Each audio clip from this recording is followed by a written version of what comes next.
Hi, everybody. Welcome back. Are you guys ready for another live stream? We have a fun night scheduled for tonight, and I see Megan is here. I'm going to bring her back online.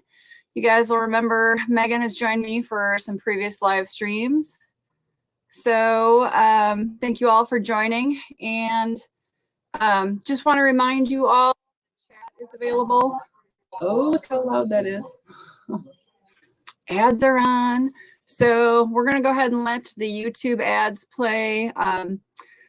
For those of you who are coming back for this for a replay, we have to wait for YouTube to play their introductory advertising that they start the minute I go live. So it looks like we've got a little bit.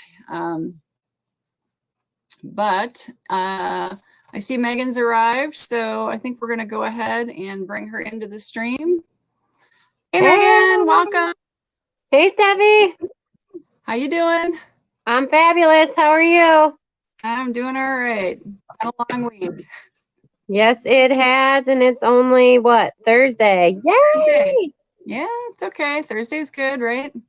Tomorrow's Friday. Whoop, whoop. Friday all day.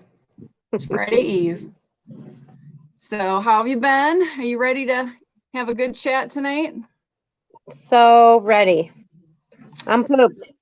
So our title or description or whatever you want to call this is to talk about horse industry professionals, and really it's more to do more of a deep dive into, for instance, yourself as a professional trainer and a riding instructor, your relationship that you have with, well, many farrier, veterinarian, and anyone who is really, I guess you would consider them support, correct?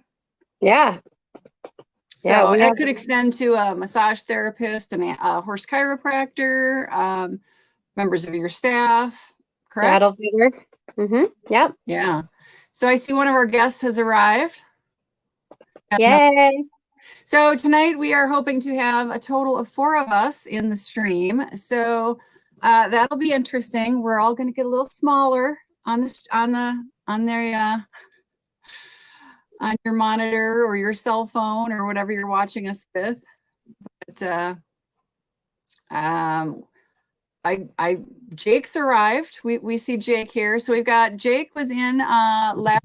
He is farrier from Half Circle A Ranch, correct? Am I saying it right? Yeah. And we have Dr. Laura Anderson, who is a licensed veterinarian, who will be joining us as well. And it looks like she's attempting to get online here. So I can see Jake. Hi, Jake. I don't have him up live yet, but he just waved at me. So looks like he's connecting in well. Looks like Laura's having some trouble, so we'll see if she gets online. But so do you have, oh, I see Dr. Laura. Hello, Dr. Laura. You're not on yet, but it'll be soon. So you ready to bring him on, Megan? You bet. Let's do it. All right. We're all going to get real crowded. So hang on, guys. There's Jake. Hey, Jake. Welcome. Hi, Jake. Hey, guys. We're going to bring in Laura online. Dr. Laura. Oh, we really get small. Hey, Laura. We really get small. Hey, Dr. Laura. Welcome. Hi. So Thanks just for so having you us. all are, thank you so much for being a part of this. Just so you guys know, YouTube competes with the audio. So if we talk over each other, it's a bit of a problem. So I will do my best not to do that to you guys, but welcome aboard. It's so good to see you guys. Hope everybody's doing well and is healthy and happy and doing well. You bet. So, Megan, why don't we start off talking about your position as a trainer? Sorry, we're laughing at Laura. I'll just pull Laura down until she's ready. It's her first time. Leave her alone. I know. Hang on, Laura. 3. All right. She's moving around, it looks like. So She's probably multitasking. Correct. We I'm discussed back. this.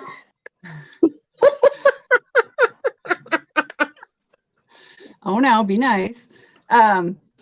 We were discussing this quite a bit in the last few weeks. The role of the professional riding instructor and professional horse trainer, and your role towards your clients. And you have touched briefly on how you have utilized the other professionals. We talked a bit last week. We went kind of into your role in particularly in helping clients purchase horses, or such as yourself has gone over abroad and brought in horses for sale. So we spoke briefly to how you have utilized both Jake and Laura in that. And why don't you tell us a little bit more how you utilize that in your barn, in your business, how you utilize them. Obviously, Jake's your farrier, you rely on him obviously for shoeing, but it goes beyond that. And I would say that the same would be true for your veterinarians. So can you expound on that? Well, I guess I use them every day. I'm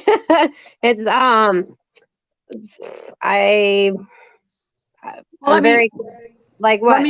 Let me say this. Do you set up, for instance, with Dr. Laura, do you set up regular visits with her to go through either like a weekly visit? Do you have a day that every week she stops by? Do you do it every other week? Do you do it every 3 weeks? Or do you just call her when you need her? And then we have a Sable sign up, which is twice a month on Wednesdays in the morning, are devoted to Vet Day. Right, Laura? That's right. Every 2 weeks. So that way she has her eyes on the horses. If things come up, obviously if we have emergencies, we call the clinic. However, I always usually contact Laura first, but we have a clear, I think it's important to have boundaries. We have clear boundaries that I text her, and if she doesn't respond in 15 minutes, I call the clinic. I'm really lucky. I get 4 vets for 1. So I mainly see Laura.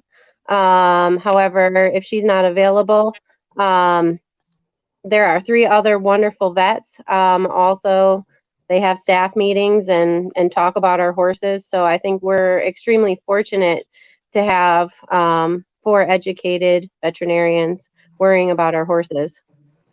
So Megan, we have, and I'm going to flash it on the screen. We actually have a question from the audience, and this is great. I'm skipping over and assuming that our audience may already be familiar with you. So I'm going to introduce you.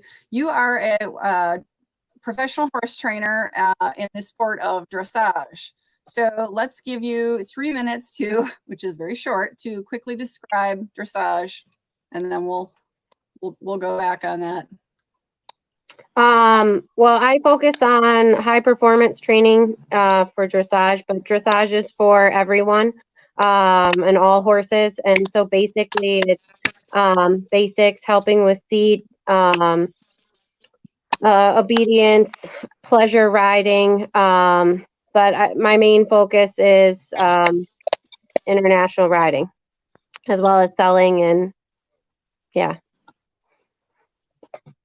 Good. Sorry to put you on the spot. I guess you and I have been doing these chats for long enough. I assume people may know who we are and the things that you do. But you are a USDF certified instructor through 4th level in dressage, and USDF is the United States Dressage Federation. So you have trained and ridden horses through Grand Prix, which is the highest level in the sport of dressage. Just so people are aware. Okay. Where you're at. So I hope that helps. And thank you, the Bell blog. Appreciate that. That's a great question. Appreciate your supporting the channel with your super stickers. Again, would encourage anybody who is joining us to go ahead and any questions you might have, go ahead and pop them in the chat feature, and we will tackle them as we get a break and a moment to do that. I will put them on the screen so that everybody can see that. So getting back to our initial discussion, Megan, obviously it's a little bit more than that. And I'm going to kind of go back into our discussions from last week where we were discussing horse buying, whether it be yourself assisting a client of yours, or maybe you are specifically looking for horses that you can bring into the country, import, and offer as resale horses.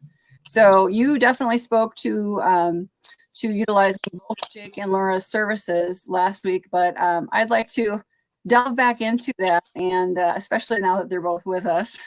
Sure. Because it was, I think, a very good conversation. So you mentioned you have flown to Europe a number of occasions and have actually had Dr. Laura with you. You like to take her if and when she's available, if it's feasible. Yep. So let's kind of delve into that a little bit. Well, I personally prefer her come on every trip, so that way, instead of sending videos or calling or talk to her about, the horses are right there in front of her, and she can put her hands on them. She can watch me ride them, and we can do lameness and physical exams. And I think Laura's more comfortable with that too, right, Laura? Yeah, in general, it's really hard actually to go off of a horse's x-rays. And even videos are deceiving. I at least prefer when I watch videos to know that Megan is the one riding the horse, mainly because I'm familiar with her way of riding, and sometimes it's difficult to tell if a horse is a little off because of something the rider's doing or truly having a lameness issue go on, especially videos. And x-rays are kind of their own,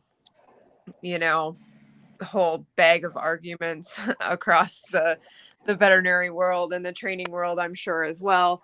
It's just really hard to judge a horse by their x-rays. And so you really want to be able to put that whole live picture together in front of you. And that's definitely the best for the horse and best for the seller and the buyer and kind of everybody involved if those things can happen. That being said, it is hard sometimes to pick up and go. But it has been a lot of fun when we have been able to put that together. So. Absolutely, absolutely. And Megan, now obviously you can't take all three of them with you, although I bet you probably really would enjoy doing that. Having sure. and your veterinarian available with you when you're looking at horses. But how do you say? Let's say that you and Laura you've taken Laura on a trip and you're riding a horse, but maybe you and Laura kind of have some questions, shoeing related. How do you three interact? How does that work for you, Megan? In any instance, actually, we can take going abroad out. Yeah. Well, I try to first do all the legwork, finding the horse, getting x-rays if I can collect them. And then if they have any riding videos, and sometimes even getting a lunging video or reflections if I can. And then I send it to both Jake and Laura.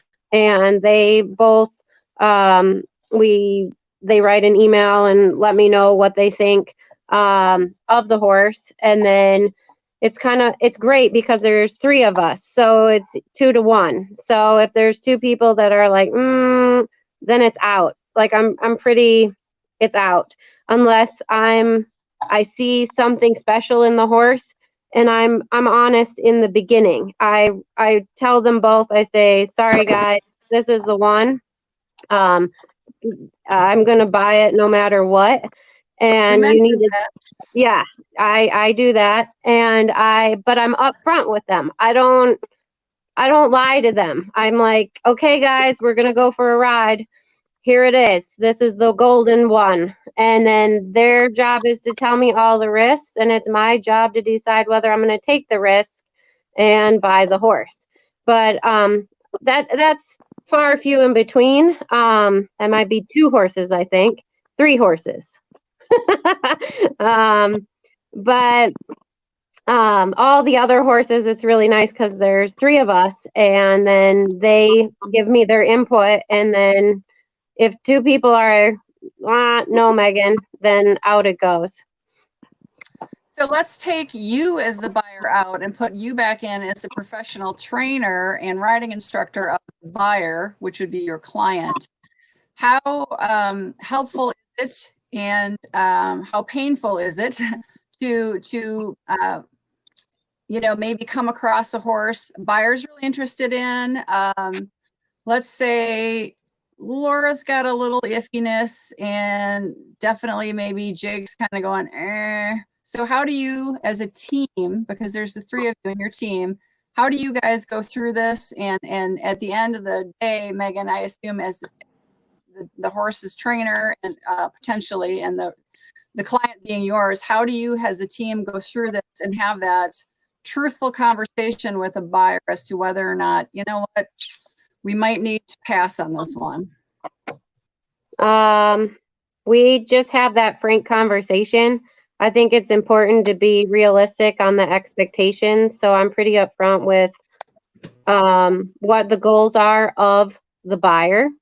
I think that weighs heavily. So if it's a pleasure rider and she wants to have fun and the horse's temperament is most important, and maybe not showing, and the horse can have management issues, we discuss that and what are the management issues and what's it going to cost roughly, and then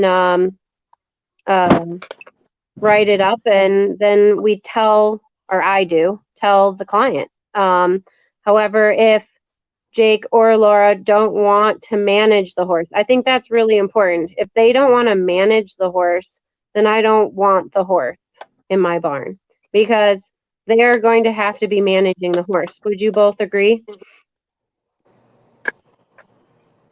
Yeah. We'll call on Jake first. Yeah. I Pretty mean, far between. Oh, can you hear? Yep. Go ahead, Jake. We'll do Jake first and then have Laura respond. Okay. So yeah, definitely. I typically give you the information and just, about the risk. Like I said last week, I think Megan has more faith in me than I do at times, and I try to respect that. Oh. And I definitely have found that we are able to get a lot of these horses in a really good spot in a fairly realistic time for how big of change they have to make. So. Okay, and Laura, I have a lot of questions for Laura.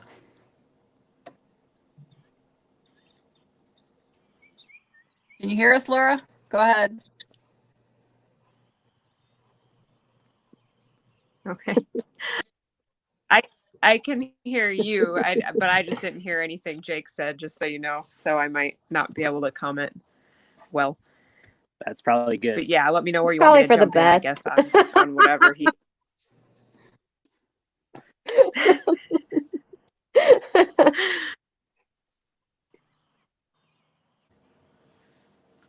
Go ahead. Oh, now I can't hear Stephanie. Go ahead, Laura. I have muted Megan and Jake, so hopefully you can hear us. Okay. Okay. Yes, honey. I'm not sure what Jake said, but in regards to whether or not you want to manage a horse, I guess there's not very many I'm not willing to manage. It where that comes into play a lot is really, like Megan was kind of addressing, the owner's or the buyer's expectations. It becomes obvious very quickly how much management a buyer is willing to do or not willing to do. And if they're just not on board with that much management, then that's when I kind of go ahead and start making my comments on whether or not this is the right horse in that situation. So, there's certain horses we've come across, me and Megan together, especially overseas, and I've picked up all of their feet and gone, wow, this is going to be really difficult for Jake to put together. But I'm a little biased sometimes because of me and Jake's relationship, and sometimes I know what he is and isn't capable of handling, and I can get in trouble for okaying things that he wishes I wouldn't have. So that sometimes can be a complicating factor between me and Jake. But in general, I think knowing the owner's expectations, or the buyers, I should say, is really important. And that's where my relationship with Megan comes into play, because sometimes she just knows clients most of the time on a different level than what I do. And so she can help communicate things in sometimes a much more effective way than what I'm capable of.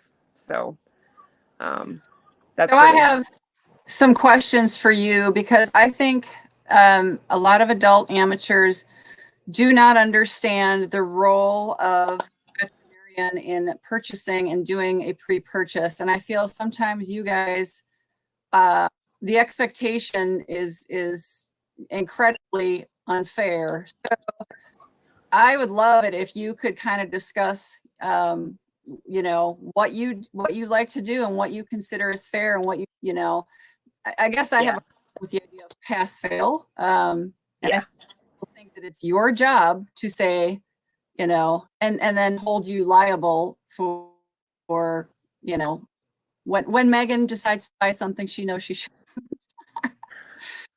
So it's open-ended.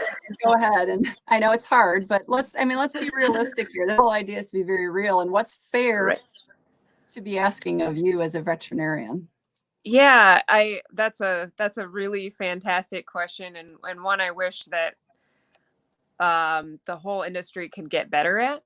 I think Megan really hit the nail on the head in terms of the way she thinks about it in terms of risk management. The reality that a lot of amateur riders just aren't very in touch with is that a lot of the horses that would be ideal for them in many, many regards just are not going to be perfect from a health standpoint. And so my job is really just to identify the horse you have in front of you that day from an overall health and lameness standpoint, and communicate that information to you. And then your job as the buyer is to simply decide if that's something if that's a risk you're willing to take. It's really similar to a home inspection for people that have bought homes before. The inspector's job is to just tell you what you have, and then it's your job from there to decide if it's the risks are worth taking. And so the biggest thing people really need to understand is that I don't have a crystal ball. I really can't guarantee you that that horse isn't going to kick the trailer on the way home and sustain an injury that none of us knew about, and 2 days later be lame. And you know, that's a big thing everybody worries about. The other really big issue in our industry is the x-rays. You know, there's lots go around Facebook about pre-purchase x-rays, and I agree with a lot of it. I don't agree with some of it. But the hard part is when people hand you a set of x-rays that maybe aren't perfect, and we have to communicate that the x-rays aren't perfect. But then people won't go look at the horse over it. And sometimes these horses aren't lame that have defects on their x-rays. But the bottom line is it's our job to tell you the horse we have in front of us that day, and not to have a crystal ball. So we have a pretty good question here from our super supporter, the Bell Vlog, and this is this is an interesting question. How much are you spending on a horse, so that we have a reference as why it's important to bring a vet with you? And I would say that price, you know what, for any individual, price, whatever it is they have to spend, it's going to be a lot of money as an individual, whether they're spending $500 on a horse, $5,000 on a horse, $50,000 on a horse, or $500,000 on a horse or more. to that person, that's a lot of money. And so that is why, in my opinion, it's incredibly important for them to consider utilizing, the services of a veterinarian, if possible, someone such as Megan, a riding instructor or trainer, and then a Jake as well, somebody who's going to be hopefully their regular farrier for that horse. So that kind of brings me, Laura, into, and you touched on it, you kind of touched on, discussion of x-rays. Some people are on a budget. Some people, a pre-purchase exam is not going to be the same for every single buyer because they're probably going to have a budget and a willingness on how much they're willing to spend on your services, correct? And that's correct. That becomes another issue for you as to, let's say they say, I've only got X dollars, which maybe gets them to, simple hands-on, maybe some flexions. And, if you find something you have a question on inflections, maybe they say, well, I can only spend it like 3 views of x-rays and then I got to be done. That puts you into a real bind if you've got a couple of spots where you're like, let's take a look at this. So, right. It's a little hard for me to ask, but can you talk about that? Because like you said, it really is hard for you. So can we maybe, for those who are a little bit unclear, let's just talk about the first few things you do in a PPE that's pretty standard, eyes, mouth, etc. Yep. So the first thing we always start with when someone requests a full pre-purchase is a physical exam. So, we listen to heart, lungs, gut sounds, check eyes, a basic exam of their feet with the hoof testers, and a good once over their whole body. Have they had a colic surgery? Do they have a scar? Something like that. And sometimes we find a horse that has evidence that they've certainly experienced something like uveitis, which is a chronic condition of their eyes that is a lifelong thing that someone would have to deal with. And that stops the exam right there. And we don't go any further if that's not something that someone's willing to deal with long term. So another situation that we can run into is a heart murmur, and then having to sift through whether or not it's something that is going to be okay for that horse, or if this horse is expected to do high level performance stuff, is that going to significantly affect them? And if the answer is yes, then again the exam kind of stops there. We don't go on to a lameness and inflections and all of those things. So if they pass that first physical part of the exam, and I say pass, but I don't like the terms pass fail either, more so if the owner can accept whatever we may find there, then we move on to a full lameness. And some people don't have a budget for x-rays, and that's fine. Some horses actually really are sound and they do flex clean. And so if without a budget for x-rays, sometimes you do luck out and you don't necessarily feel a strong need to take them. But like you said, sometimes you do have a couple positive flexions pop up, or you have some conformational issues that you're concerned about. And it does get really, really tricky. The bottom line is that I need to explain to them the pros and cons of only taking 1 to 2 views of certain areas when the standard is 4. I have to just document all of that, because if there's something that's would have been visible on that 4th view that would have been a game changer, it is a really big liability risk for me. But I think it's just sort of one that we've all come to have to live with. And it's just our job to do our best job communicating with the client, the potential risks of not spending that extra money. But money is a reality, and it's one that we just have to learn to work with. but it's important we educate on the importance and let people make their own decisions. Definitely. And Megan, I unmuted you because this question definitely surrounding money is, what kind of conversation do you have with the client as far as, let's say they have X dollars amount to spend on a horse, but what do they say, as far as, well, how much am I going to be looking at to spend for, the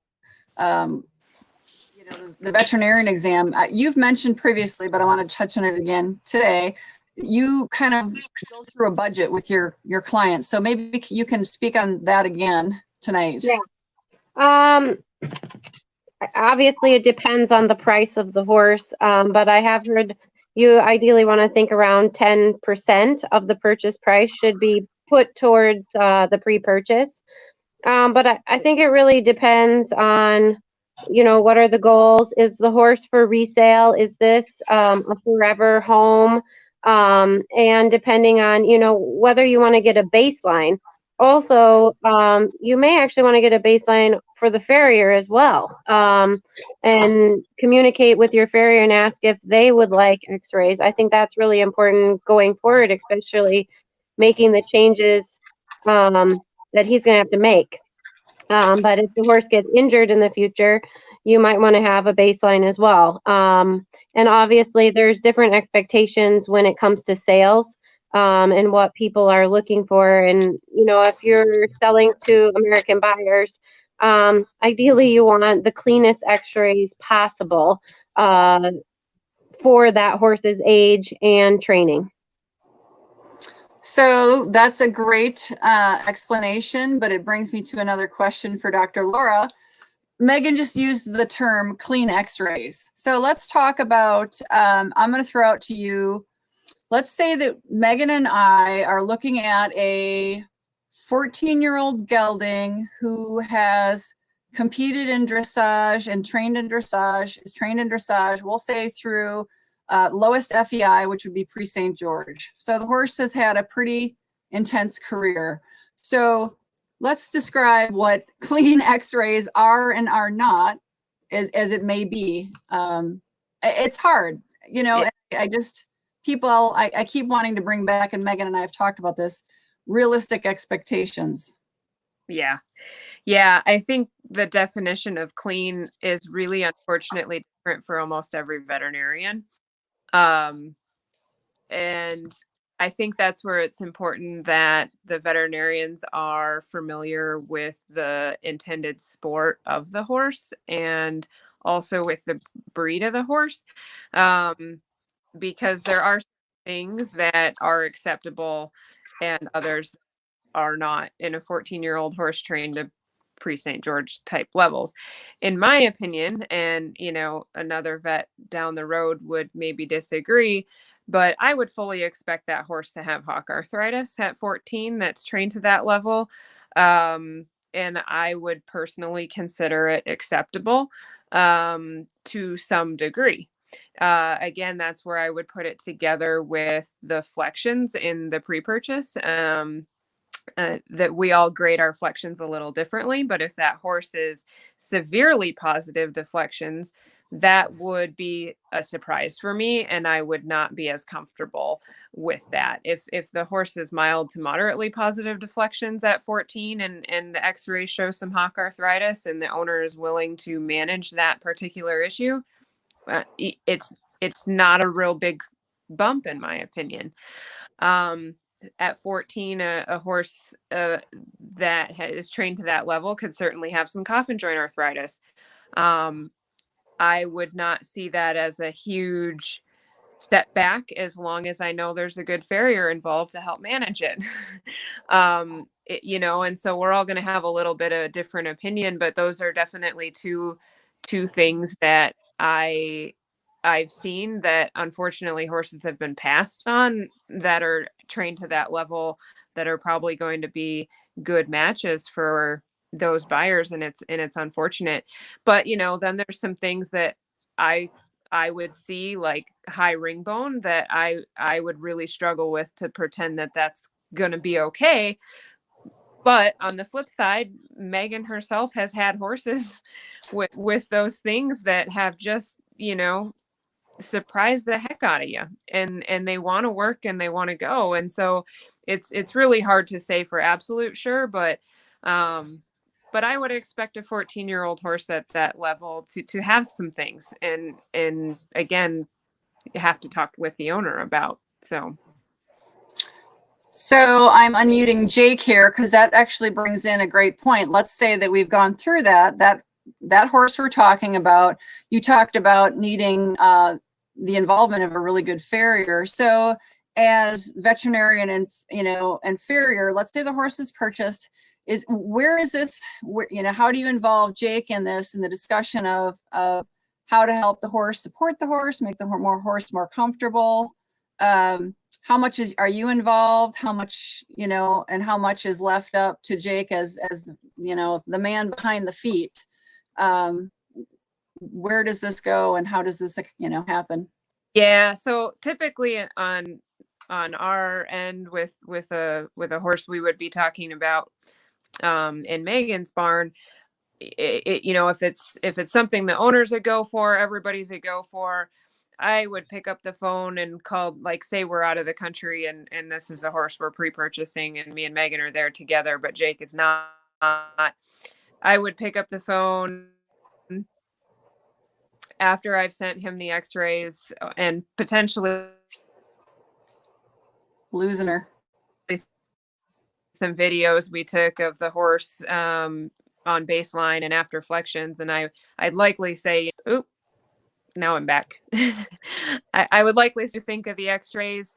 He didn't really flex that positive. Is this something you're comfortable with or not comfortable with? And then he would take it from there based on his professional opinion and his experiences, and let me know his thoughts on the situation. So what do you think, Jake? So hang on, Jake, I got to unmute you. All right, you're on. All right, you're good. Yeah, definitely. Usually, like, what's interesting is, like in our conversations about this, we never really ask each other if we're comfortable or not. It's more about what do you think it's going to take to manage this? How long is this going to are we going to have to work on these things, and to what extent? So whenever we're talking about this, it's more about, it seems to me like it's more about how long, how far is this going to go, and how can we manage it, and is that realistic for our team, in this particular case. And that's to me is what this team really brings to the table, is to show me what is possible and how some of these horses can respond just above and beyond what I've seen in other scenarios, because we work as a team versus utilizing each other's services, if that makes sense. Sure. Looks like we lost Laura's connection. Hopefully she can get back in. So going off of that, in the scenario we just discussed, the 14-year-old horse, let's just say, take the mild ring bone. Let's say mild hock arthritis, mild maybe coffin joint arthritis. What can the farrier do along with the veterinarian, obviously, but how can you help the horse? Are we talking shoe, what kind of shoeing, what can you do to assist Megan to keep these horses going, make them comfortable? Here comes Laura again.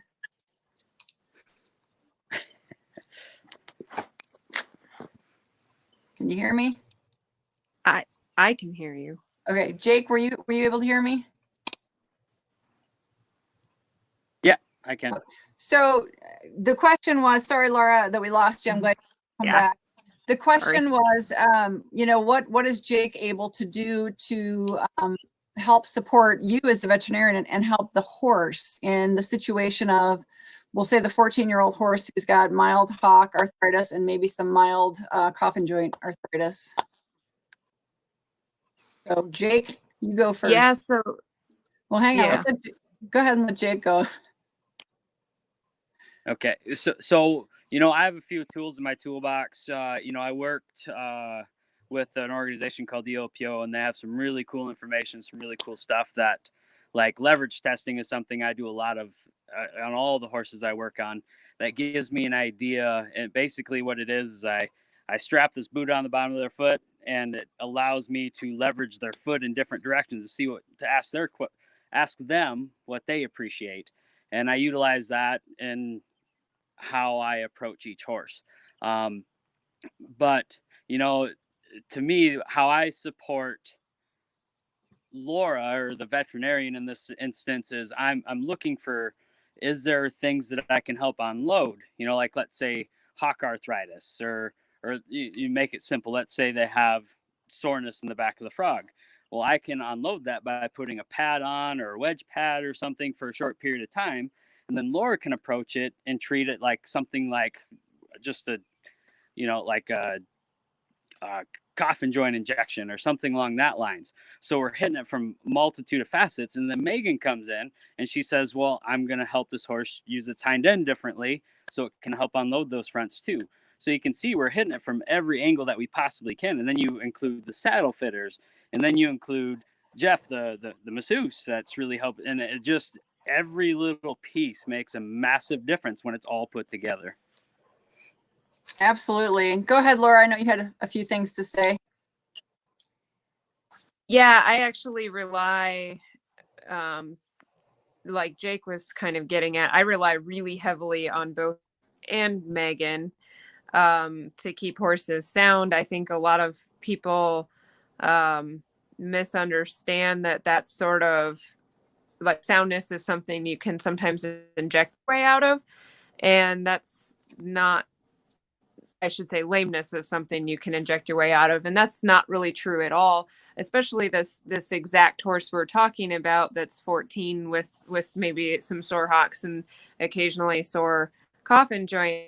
It's important that, like Jake was saying, and teaches that horse how to use body effectively. And so it overload the front end. It's important that I can treat the hocks and take away that pain so that horse is not overloading its front end and making things harder for Jake to manage from a shoeing perspective. You know, in terms of the back and forth between me and Jake, again, some vets may disagree with me on this, but coffin joint injections do not last if our feet are not balanced properly and being taken care of properly by a very good farrier.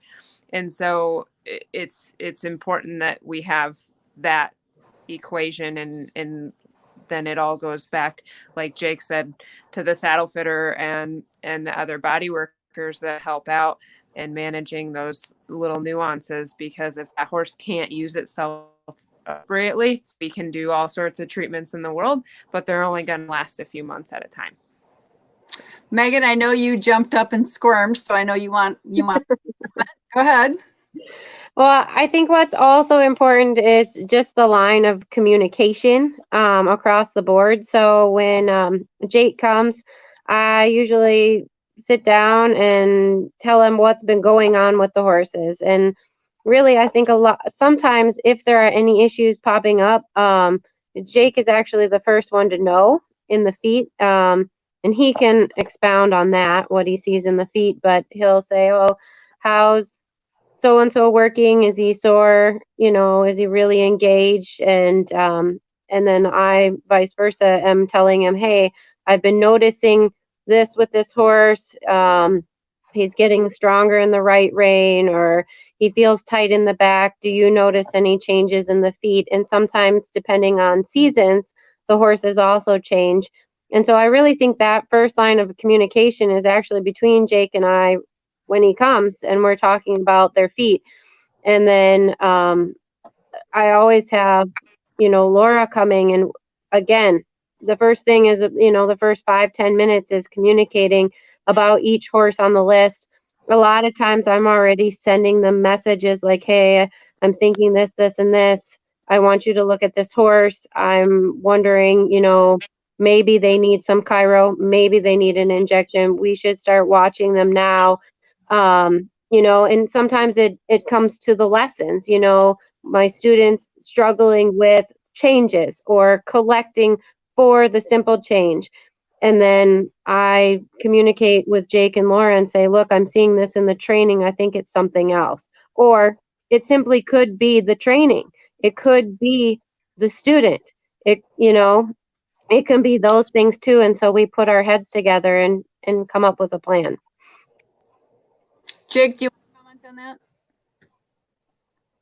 on Yeah, not really. I mean, like that's actually, it's amazing how little things like Megan saying, oh, you know, it seemed like he was a bit tight going to the right this time. How that can lead to one little, and that allows me to make smaller changes sooner, so that way I don't have to make big changes later, if that makes any sense. So I'm able to tweak things or make a little grind here and do some minor changes that I feel like helps manage these horses without having to do some drastic things like I might have to if I didn't have that information. Sure. The other thing I do is I don't always tell them when bad things are happening. I do tell them when good things are happening.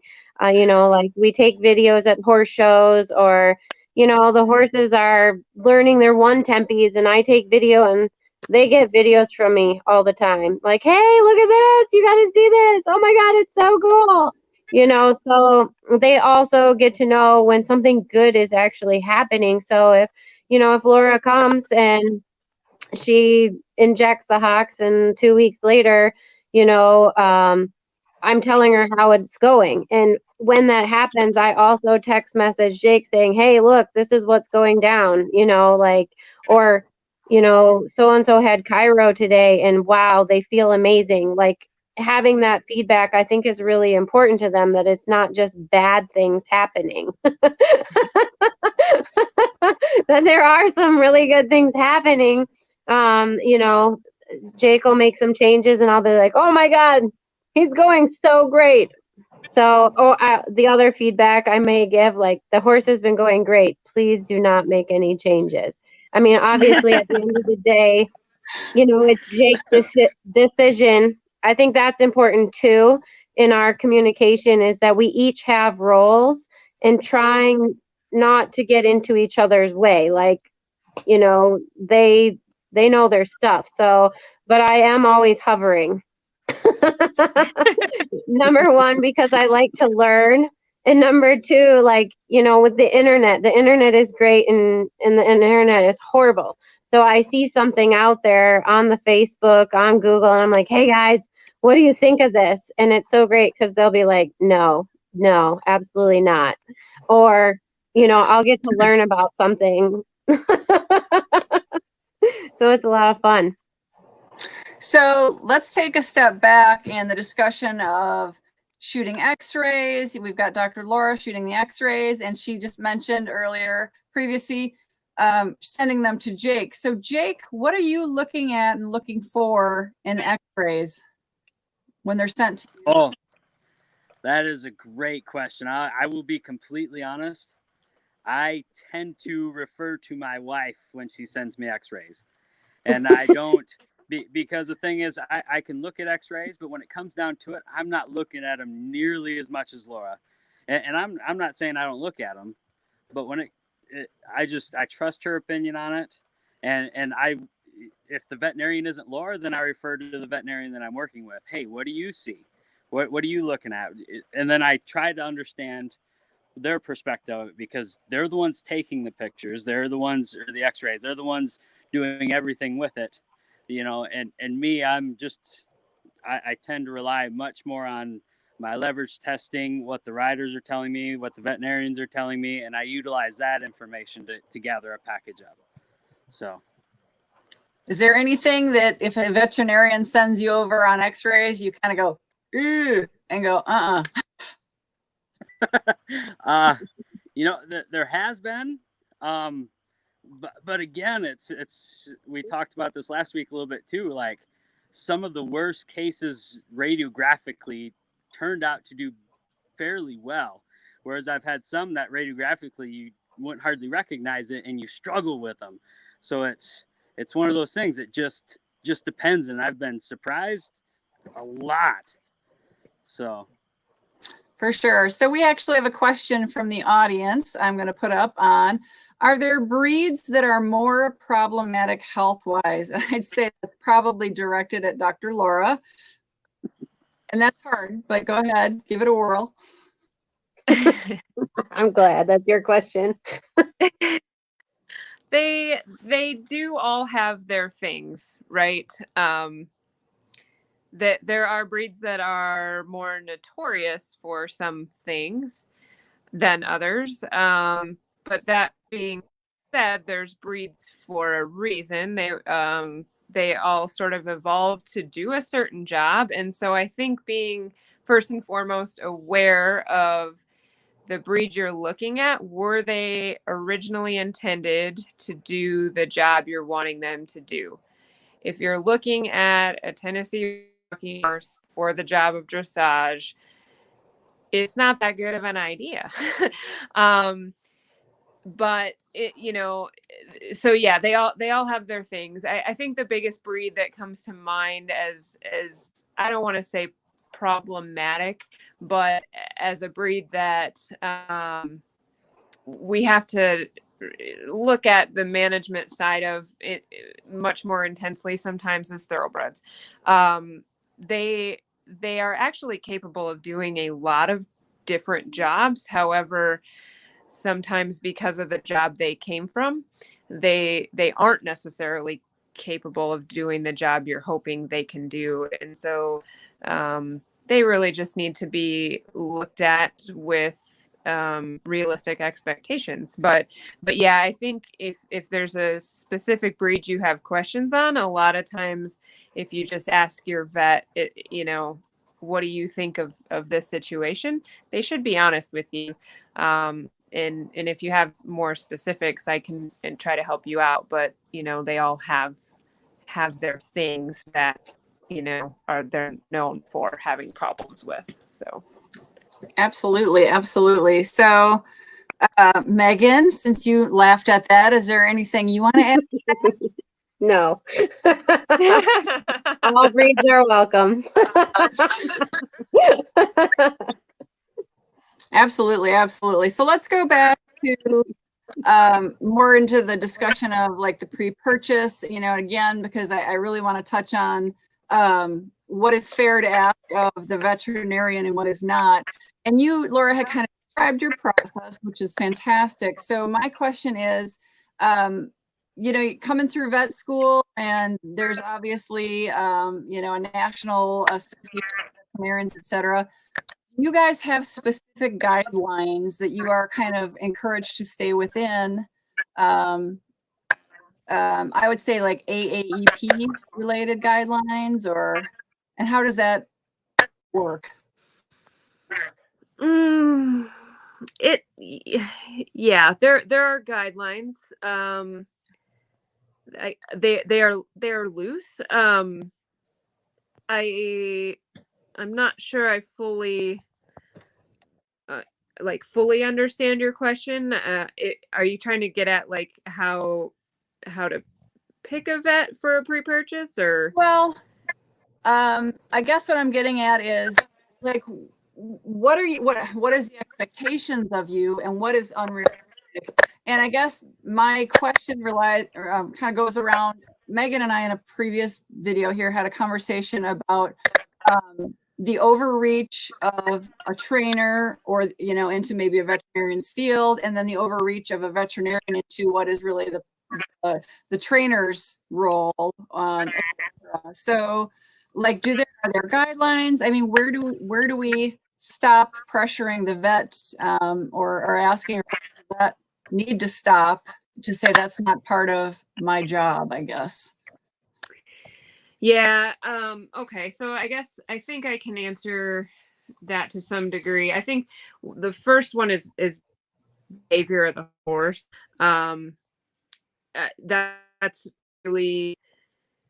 That's something we can comment on, but not in great detail in terms of, is this going to be a horse that the intended to actually ride? I have had people buy horses and they've had them pre-purchased and the pre-purchase went well. and they're a few months into owning this horse, and they're just, you know, the horse is crabby, or it's a huge mover and they're having problems riding it. It's just not going that well. And they kind of send us on a hunt for something to be wrong with that horse, when realistically there's nothing wrong with the horse, just like the pre-purchase said. And it's really a behavioral issue. So to ask us whether or not this is a horse that is a good fit for them from a riding perspective is slightly unfair, in my opinion. We can comment on major behavioral vices, but not past that to a fair degree, because we just don't know how good a rider you are, or what specific horse you may have struggles with when it comes to riding. So that's sort of an unrealistic and unfair expectation of us as vets. I think another thing that to try to simplify it that is unrealistic and unfair is to think that you're going to find perfection, to try to put it simply. I've watched people look at a lot of horses, and if I say, you know, it looks like it needs a trim from its feet, they don't want to buy it anymore. And so or that little bit of hock arthritis in a very well trained horse that is otherwise, you know, looking like a good fit, and they're like, nope, absolutely not. I can't stand knowing that this horse isn't perfect. That's challenging. And so the search for perfection in the horse, but to some degree the vet too. I mean, we're all trained a little bit differently in how we look at horses. I'm trained pretty extensively in backs. I focus a lot of my energy on backs, and so I'm gonna palpate, which is feel a back, and be critical of a back in a very different way than a vet that's not in chiropractic, things like that. And so I think people need to really be aware of what their vet likes to do, and what they're really trained heavily in, and what they're not, and have standing of that. I mean, I think Megan's very, very aware that, you know, maybe eyes aren't my strong point. If I see something I'm not sure about, give me a few days to go ask another vet or ask somebody else what's on it are. And so that goes back to having a good relationship, I guess, to begin with. So you know, having a realistic expectation that your vet's a human too. The horse isn't perfect and your veterinarian is human. So absolutely. So we've got another question from the audience, and I'm going to aim this one at Jake. What breed is the easiest to work with or the hardest to work with, Jake? I know what my answer would be for hardest, but I'm going to let you go. Oh, I don't know. This is probably really not a question, because I like working with all of them. You know, I would say probably the most interesting breed are like the Arabs, because even if they're troubled and bouncing around, they never put weight on you whatsoever. It's pretty amazing how athletic they are. The most challenging, I would have to say, draft horses. It has nothing to do with their mentality. They're usually awesome, but just even holding that foot up for an extended period of time is a lot of work. So. Absolutely. That was what I was going to say. Was I think the bigger draft breeds are difficult sheerly due to their size.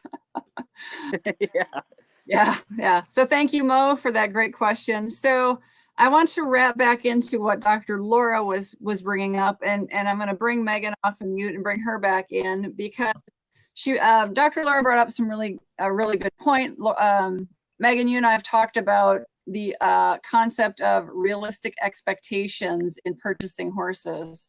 So I think this is, Laura's comments were quite on par, and Megan, this probably is where you end up having to sit down with your client and kind of, bring them maybe back to reality about perfection, because, it's unattainable in a live creature. So how does that work for you, Megan? Let's go back to what we've discussed previously, because this is time to bring them in. It's the part after the sale, or it's just beginning, and it's tough. Let's be real.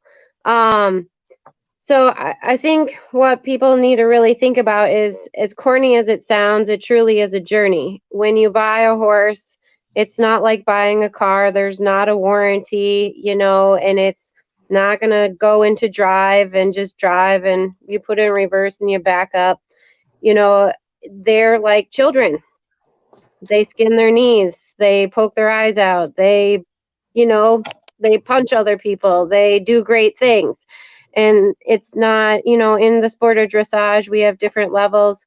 They don't just go to kindergarten to first grade to high school and college and get married and have kids magically. It really takes a team, it takes a village, and all of those people working together, trusting that they're doing their job and have your back and your best interest and your horse's best interest at heart. And I think being realistic about that, there's going to be wounds, there's going to be lamenesses.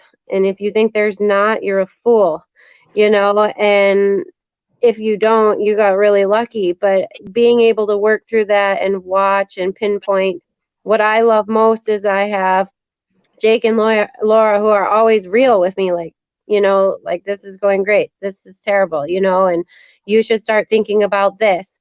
And then I also have the masseuse, I have the saddle fitter, I have other people looking at the horses, so there's balance and checks all the time, and the owner telling me, hey, I saw this, and we're all working together. But it's tough. There's there's one person that holds them all together, I feel, and that's me, in my training barn. And always trying to keep communicating with everybody, but also keeping the communication linear, I think, is important. Not a triangle, that we're all going through one person, and it's, maybe in writing, and we just continue to circle back and communicate. And the other great thing is we've also communicated on how we should communicate.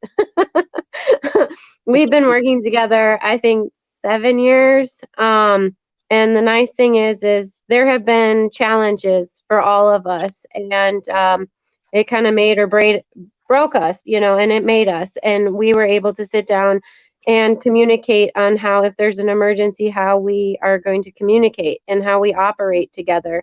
I think that's really important, that maybe isn't discussed with people, like Laura doesn't like it when I just sit there and hover. Like, I now just walk away for 10 minutes and let her, look at the horse. Whereas I just want to be a part of everything.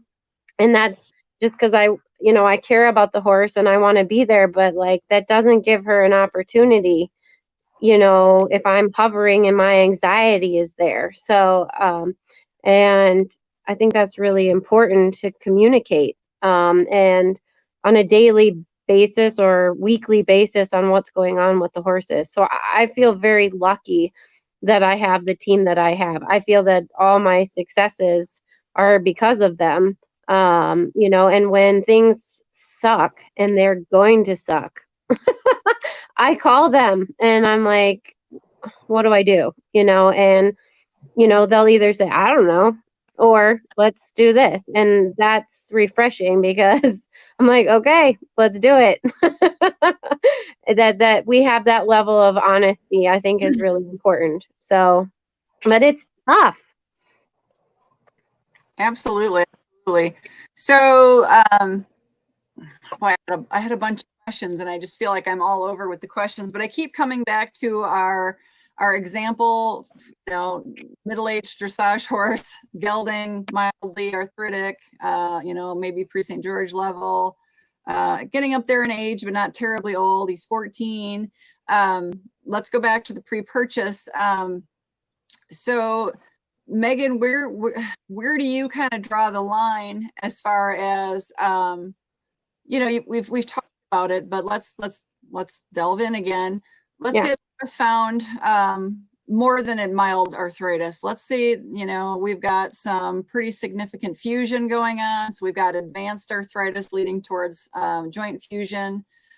Let's say she sent Jake some front feet x-rays, and Jake's kind of going, ooh.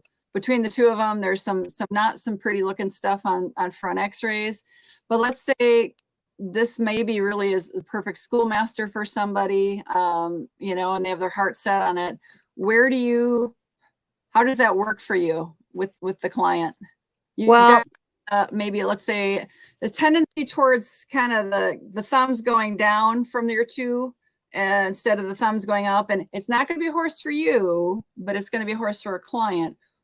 Yeah, I mean, I am much more conservative when it's not me.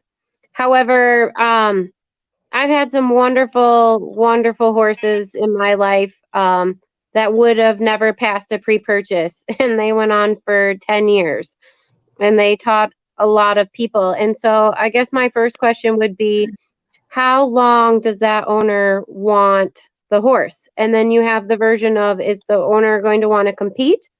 Or does the horse need to be serviceably sound, right? Do they warm up? Are they comfortable in their work? Do they like their work? And I think that's really the question.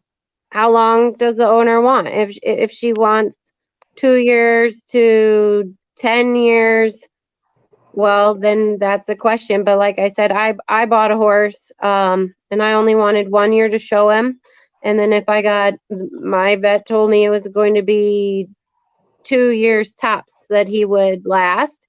And he lasted 10 years with great management. So for me, that's a little bit harder, because with clients, I'm actually wanting temperament over, clean x-rays, soundness. If we can keep him comfortable and sound, then I'm going to suggest it. But if Laura or Jake say, Megan, you're nuts, for a client, I'll walk away. But not necessarily for you. No. And many of my school horses should be purchased by the average person, and they never would be purchased. Why not? Great thing for you. So Why not?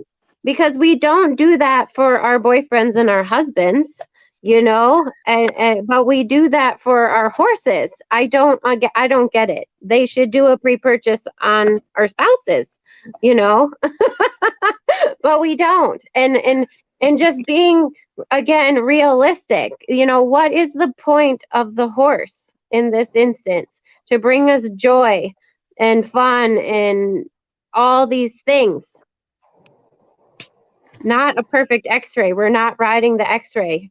What that horse gives us every day is what we should be looking at. If I'm a 70-year-old woman and I'm looking at I sold this horse, he was 12, and every time he went into the trailer, he was lame at the horse show. And I told her this. She was my student, and she never wanted to show. And she purchased him and rode twos, rode Piaffe and Passage that she never would have ridden, and he never went to a horse show again.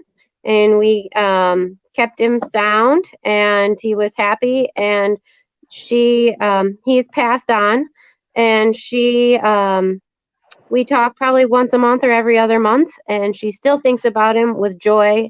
And she says, Megan, I still can ride him every day. That's the point.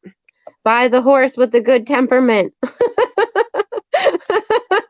and have a good team to keep him sound and happy and healthy, and just enjoy it. Don't worry so much about it, because things happen. So Megan, while you're talking, let's keep you going. How does it work this team after you've purchased a horse for either yourself or a client? Talk about how that continues. I mean, it continues monthly. I mean, one of my clients actually has I hate saying this, but a lameness exam every month. And I love it and it's not because the horse is lame. It's, to, check the horse's health by someone other than me. I love it. Laura, you love it too, right? Because then you keep your eyes on the horse. It doesn't have to be every month, but it could be every other month or something. Go ahead. Yeah, I mean, it's just sort of that horse has the perfect scenario in life, really. I'd love to come back to a horse, but no, me getting to lay eyes on a horse like that every month, I really get to watch things unfold and then refold, and I get to learn his patterns, and we can pick up on those little things similar to what Jake was saying earlier in terms of shoeing, but with their whole body, and say, okay, this left SI joint seems a little sensitive this time, but it wasn't last time. We're not going to make a big deal of it, but maybe we do some chiro or whatever and get him over it. Or maybe we do nothing and we just watch it. And the next month, okay, maybe it's worse. Now we need to do something. Or maybe it's all better. Great job, Megan. You straightened him out and fixed him. So I love having that ability to look at horses every, very regularly anyway. Absolutely.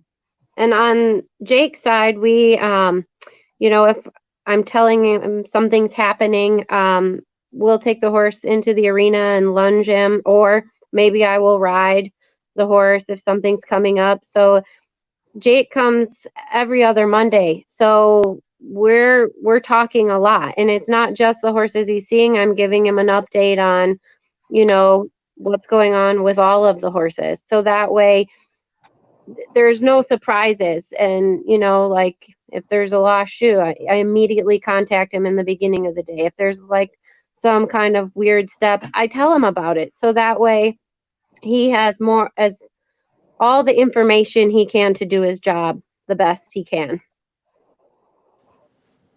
So Megan, how does it work? Where do you bring in you got a body worker, maybe somebody want to call it a massage therapist, but somebody that works more with the bodies.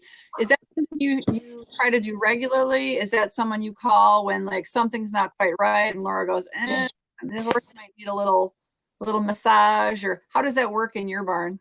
In my barn, we have Jeff Reek from Sport Horse Massage. He actually comes for my own personal horse every Monday.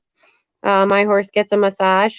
For my clients, he comes every other Monday or week, and works on them, so they get done twice a month. If there's a horse that isn't being done and Jake or Laura suggests it, then I will communicate with the client.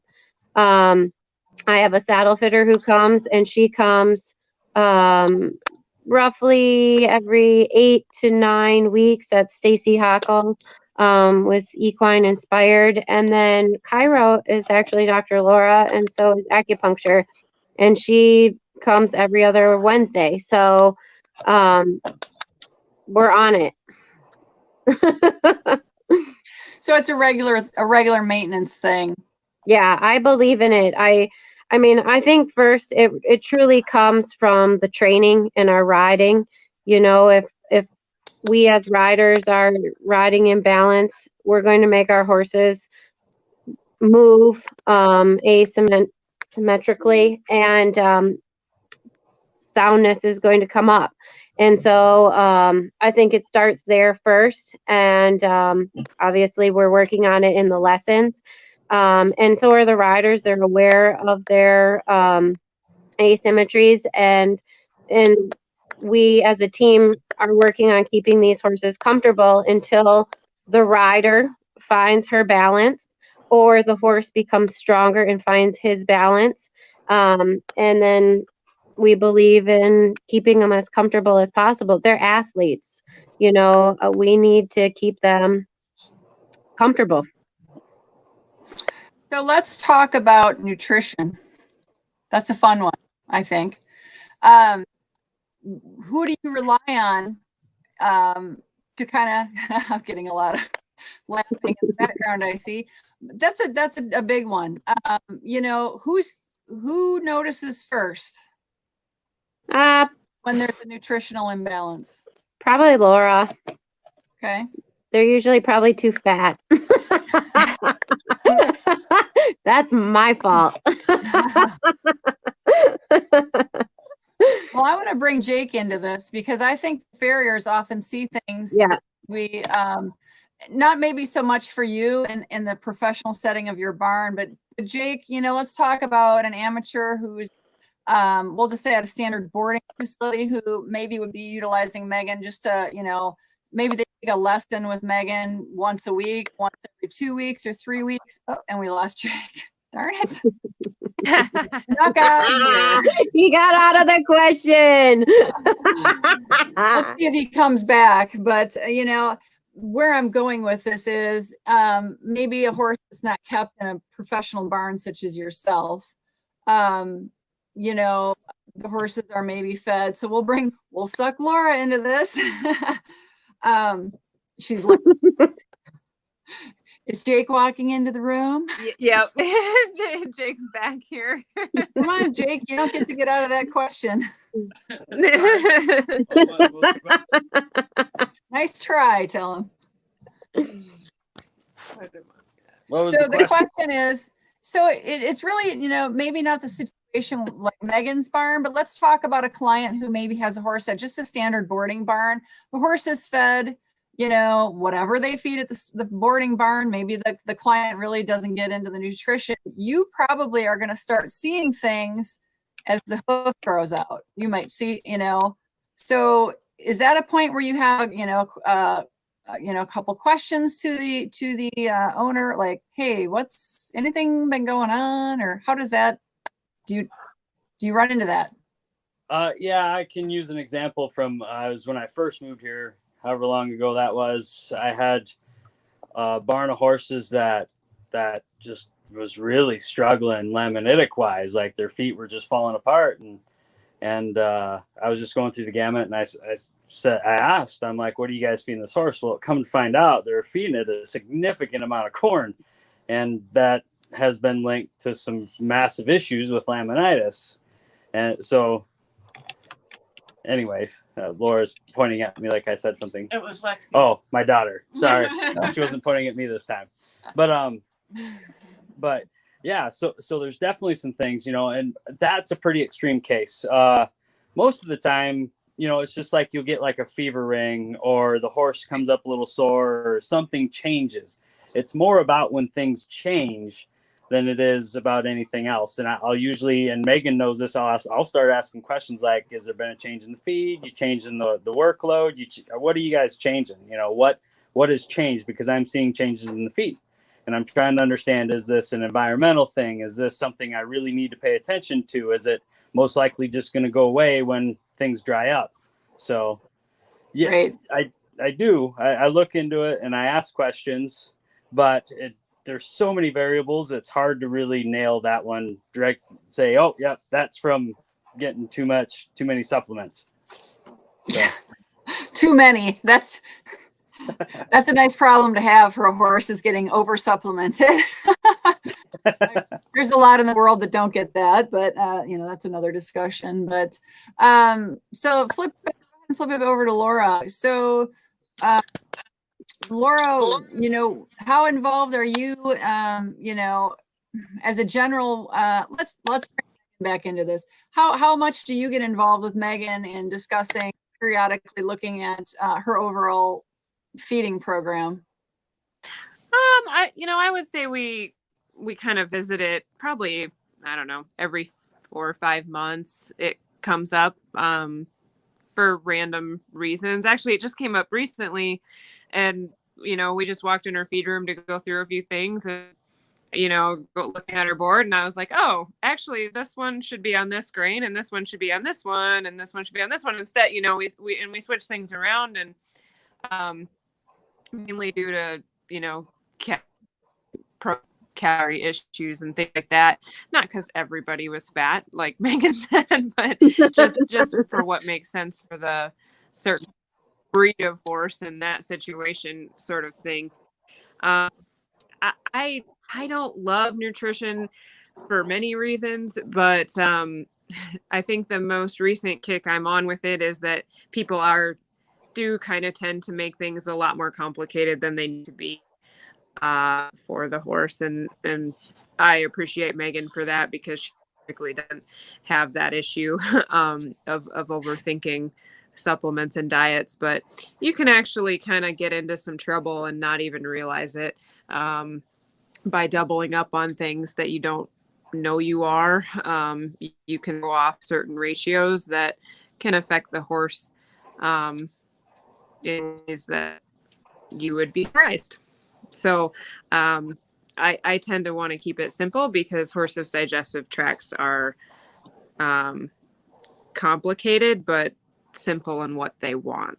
So on that discussion, I want to talk about, Megan has mentioned when she brings horses over from Europe, there's a pretty significant change for the horse due to what they feed versus how we feed. She mentioned that horses over there often are fed something very similar to what we would think of as like a haylage or a silage. All right, Megan. We should wrap it up. I know, right? I know. They're falling. Wrap it up. She'll come back. I think she's in a bit of a dead spot in the house, but we'll see if they come back on or not. We're done. I think they're done. Yeah. Well, it takes a second. But what I was getting at is, you and I had discussed, the European feeding is significantly different. They feed more of what, is it silage or is it more haylage? Is it kind of a little bit of everything? It looks like a little bit of everything. It really does. Yeah. That's interesting. It is. Yeah. Well, they're not back on yet, so it might just be you and I. So we'll see if they pop back on, or if they're like, we're done. But I appreciate both of them spending a good hour with us. Yeah. No, I do too. They have 2 kids, and they work really hard, and I have no idea if she's on call. So no, it's just wonderful that they gave us an hour of their time. Absolutely. Absolutely. Especially they're in the same house, like you said, with 2 young kids. So again, big thanks to Dr. Laura and Farrier Jake for answering some kind of tough on the spot questions pretty significantly. That's hard to come into something like this and get hit out of left field. Are you getting any messages from them? No. No. No. I got a couple people joining in chat, so just saying hello to a few people out there. Ganesh Gaming, hello. Reminder to anybody, if you've got any final questions or anything, go ahead and post them in the chat. But since they're not popping back on, this might be our opportunity to quiet things down. But so this was just 2 of your support staff, but really we've talked about your saddle fitter. We got Laura popping back in here. We'll give her a second. Here she comes. Hey, Laura, thanks for popping back in.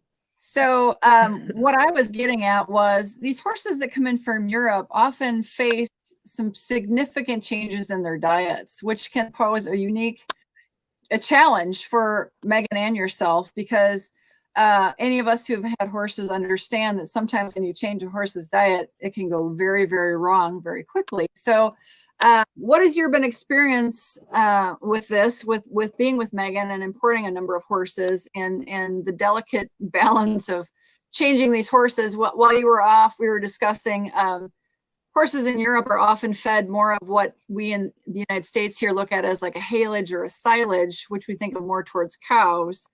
So that's significantly different than we feed very dry hay, and then we often will feed a commercial grain feed or processed feed. So can you comment on that a little bit? A little. I think that there's not a lot we can do about that. I mean, we do, when they come over, we do pretty much have to switch them cold turkey, which we all know isn't, super ideal.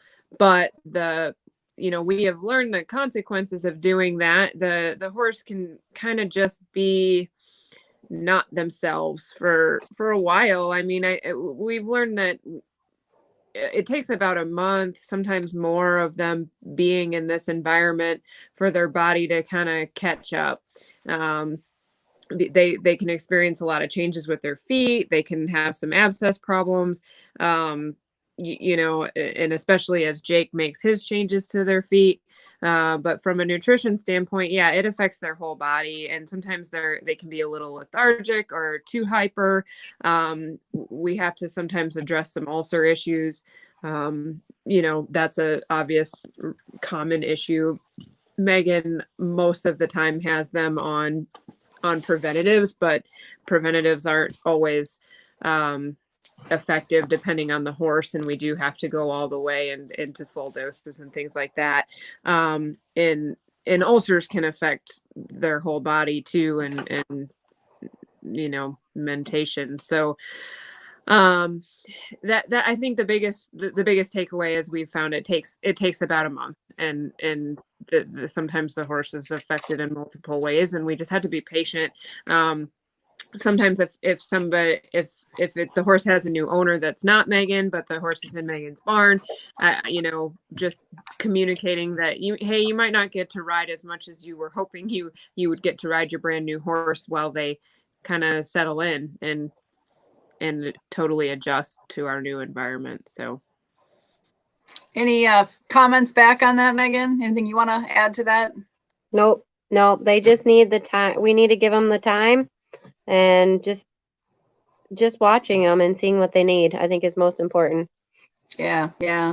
Well, Laura, I know you guys got 2 young kids, so we don't want to keep you. We really do appreciate you and Jake taking about an hour and a half of your evening here, answering a lot of, as I was saying to Megan when you dropped off, some kind of challenging questions. We put you both a little bit on the spot, and I really appreciate it. Again, I think it's very helpful for people to understand the challenges that you as a veterinarian and then Jake as a farrier have, and just to try to remind them to always be realistic in their expectations on both their veterinarians and their farriers, because we like to think of you as magicians and have all the answers, but as many times people have always said, it's a science, and science is not always about knowing every detail and having all the right answers. So really do appreciate you two taking your time. Make sure, big thank you to Jake again. Tell him thank you for the 2nd week. Thanks, Jake.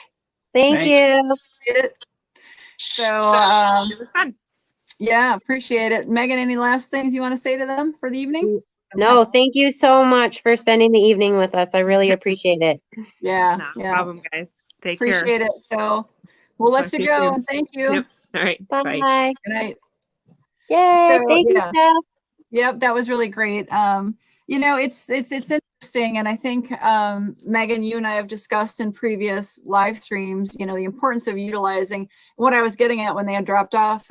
Your team is more than just obviously your vet and your farrier and your staff. Tonight we mentioned saddle fitter and massage therapist for the horse.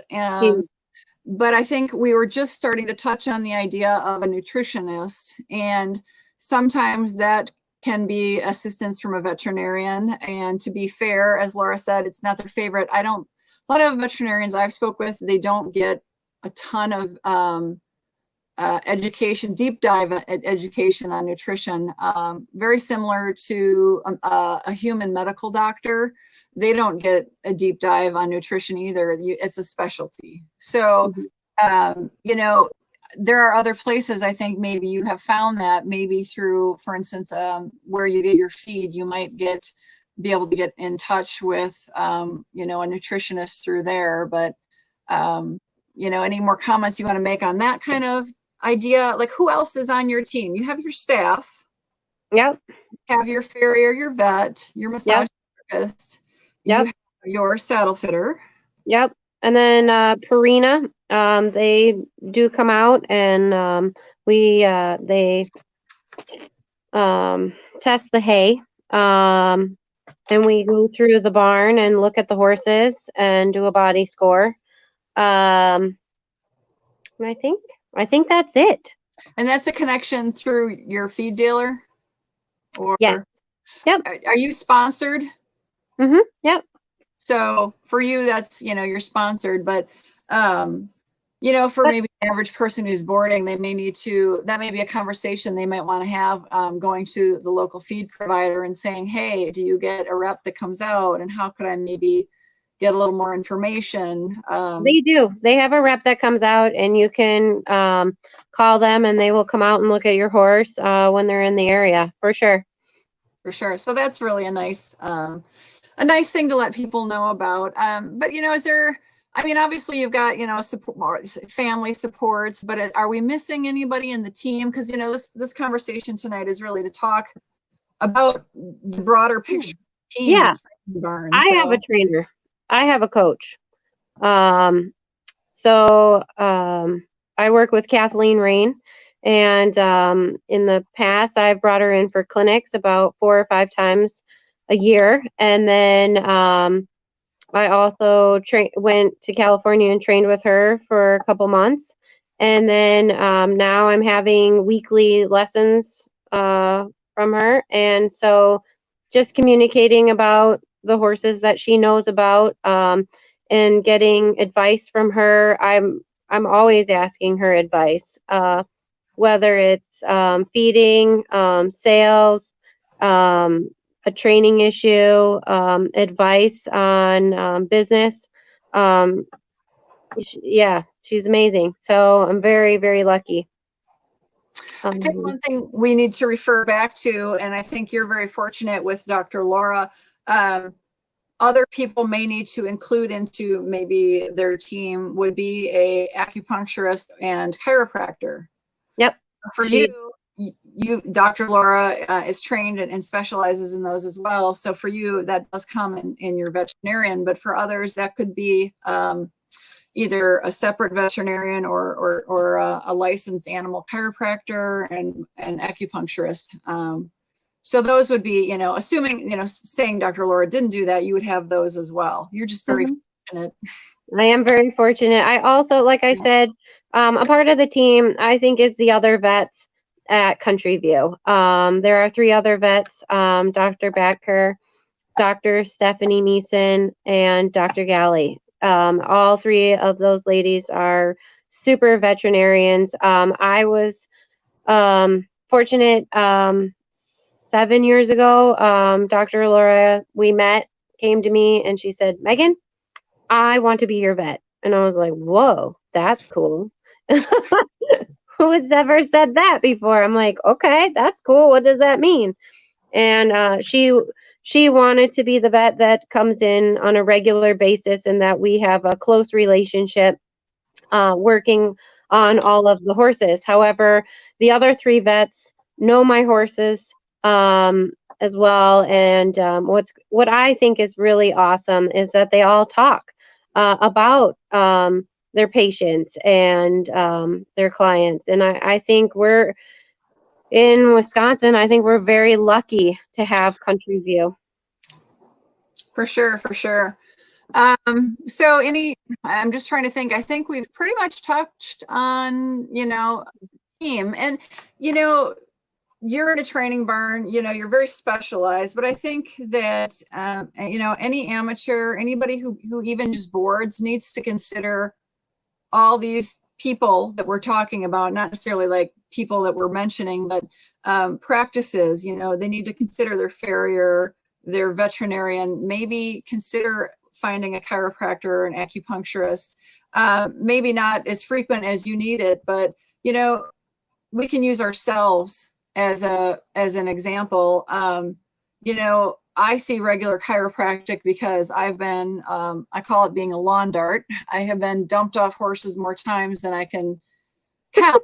and you know, I've needed to, you know, the chiropractors help put Humpty Dumpty back together again. So, you know, your horse, even a horse that is not in intense training with someone like yourself, Megan, they still can need chiropractic or acupuncture, and it may not be to the frequency that for instance your client's horses may need it, but it's something that maybe they need to consider adding into their regimen. Maybe their horse only needs to see a chiropractor 3 times a year, but they may find real benefits from that.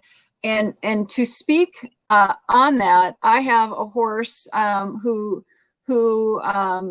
pretty much just, you know, doesn't do a ton of things, but was having clearly some issues head and neck wise. I was noticing that maybe like the full reach of the head and neck, the movements weren't normal. And I did have that horse looked at by a chiropractor.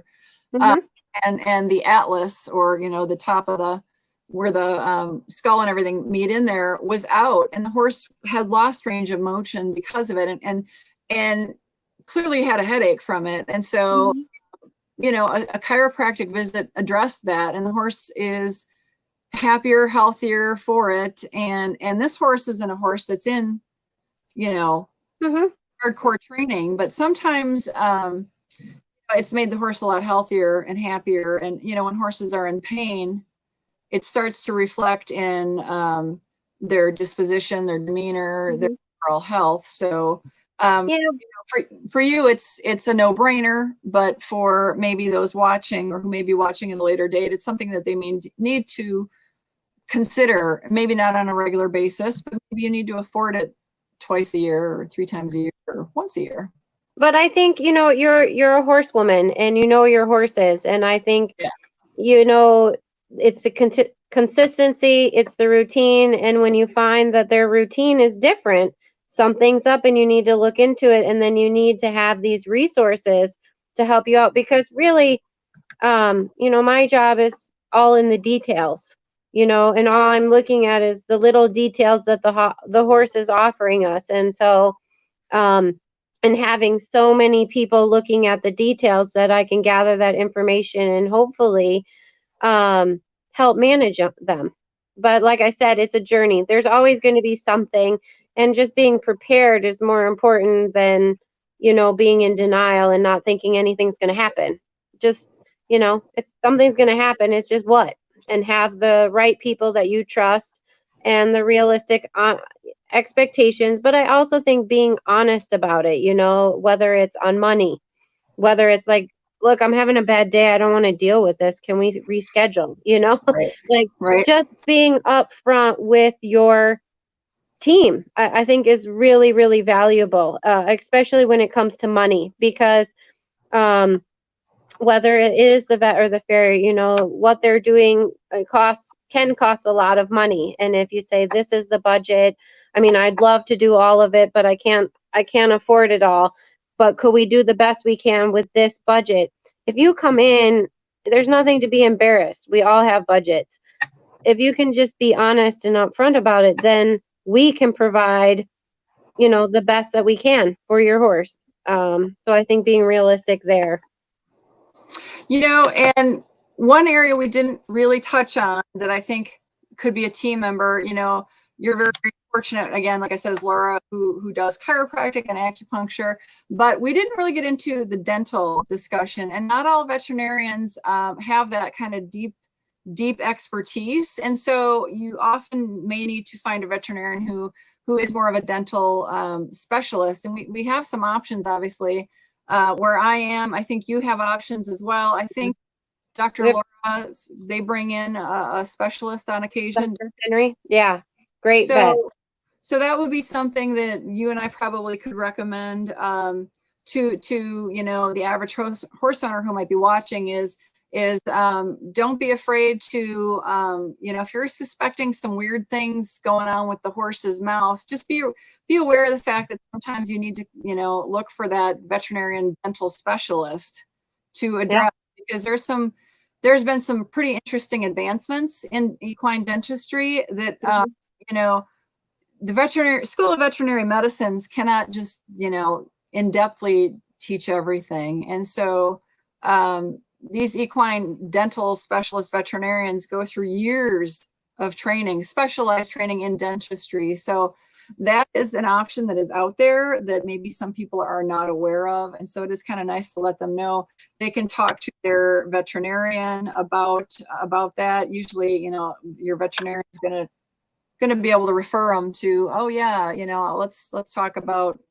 this, or because a lot of veterinarians just do, you know, have kind of the standard stuff. And, you know, we're seeing some really interesting specialized disease that's being discovered. And so I guess probably be the final team member that I hadn't really thought about until about 5 minutes ago. Yeah. So, but yeah, well, I think this is a really good discussion. You know, it talks about your team. We're at 1 hour and 40 minutes, so we haven't hit that 2 hour mark. We're doing great, Megan. You've been at 2 hours. Well, it was good. And I really appreciate Dr. Laura and Jake, their time and your time as well. You've been really good. I think, is this our 4th time or 5th time? I'm not sure. I think so. Yeah. But I can't believe you caught me. Yeah. So it was a really good discussion, I think, to talk about, you know, this was definitely in your regards as to your team that you rely on to keep your business going, but it definitely to talk on a broader scale as well. So yeah, they're huge. I'm so grateful that they're all in my life, and I can rely on them. And what's even more exciting is that, you know, they rely on other people. And I feel like this network is just very broad based, and they're young, and they're, you know, they have great ideas, and it's awesome. So I'm so grateful. Well, I think a lot of things we learned tonight were really definitely the importance you stressed about communication amongst the entire team. You know, you mentioned you and Jake might be noticing something before Dr. Laura's involved, and it could be the other way around as well. So for sure, we've always said communication is key, you know, in many ways, especially. So any final thoughts, Megan, on this? I mean, I think it was a great discussion. No, I think it was all really clear. Yeah, it was awesome. Thank you. Well, appreciate it. We'll wrap it up. Look, we're even going to be under 1 hour and 45 minutes. We're at like 1 hour and 42 minutes here. It's impressive. We're doing good. We're gonna get close to the hour mark, Steph. We're gonna get close to it. Well, I don't think that's fair to do when you got 4 people talking to try. That's awesome. You know? But no, we definitely want to thank Dr. Laura and Jake for their time and expertise in answering some tough questions. And I want to thank you, Megan, for your time discussion, bringing them to the table or to the camera, so to speak. Yeah. And, a really good discussion. So, well, thank you for your difficult questions and keeping us honest. I do think it's important. I mean, because how do we get clarity in our industry? Also, how do we help educate everyone, you know, and so that everyone can get a perspective on our jobs and expectations and what are we actually dealing with? So, no, thank you. Yeah. Well, this is good. Hopefully we can keep this up, find some good topics. So anybody that's watching, Megan's information, if you want to contact her, will be down below in the description box. And then Megan and I have always asked if you guys have, you know, any questions and you're afraid to email her, you can ask them in the comments below. But also let us know if you have something in particular you want us to discuss, because I think we're pretty willing to go ahead and do this. You know, we're always looking for another topic. I think we've got some ideas, but you know, we want to hear back from anybody that's watching this on something that maybe they want us to dive into that we didn't think was something that was, you know, so relevant. So, right, they can reach out to you. They can reach out to me. You're here on YouTube as well. Yep. Your channel, Lindinhof 1. Okay, and you've got your email. Go ahead and if you tell them how is the best way for them to get you. Actually, probably texting. 608-445-8531. You're welcome to email me. But if I didn't get it, email me again, and that's lindenhoffllc@gmail.com. So, and you have a website. I do have a website too. It's Lindinhof.com. And that's So with 2 eyes. with 2 eyes. 2 eyes. Lindinhof LLC. All right, there you go. Megan, again, let us know if you got something you want us to talk about, but we're going to go ahead and call this a night. Thanks, Megan. Yay, thank you, Steph. Yep, Have a good stay night. healthy. Yep. Thank Good night, you. everybody. I'll pull Megan off. Just want to say thank you again to Jake Anderson, Dr. Laura Anderson, and Megan McIsaac for making this a fantastic live stream. Again, let us know if you've got questions. Feel free to use the comments below. You can email myself. My email's on the channel. It's opinionatedhorsewoman@gmail.com. Megan just went through her contact information. So thank you to all our supporters again and everybody that watched and asked the questions. It was really great. So we will see you guys on the next video. Have a great night. Bye-bye, everybody.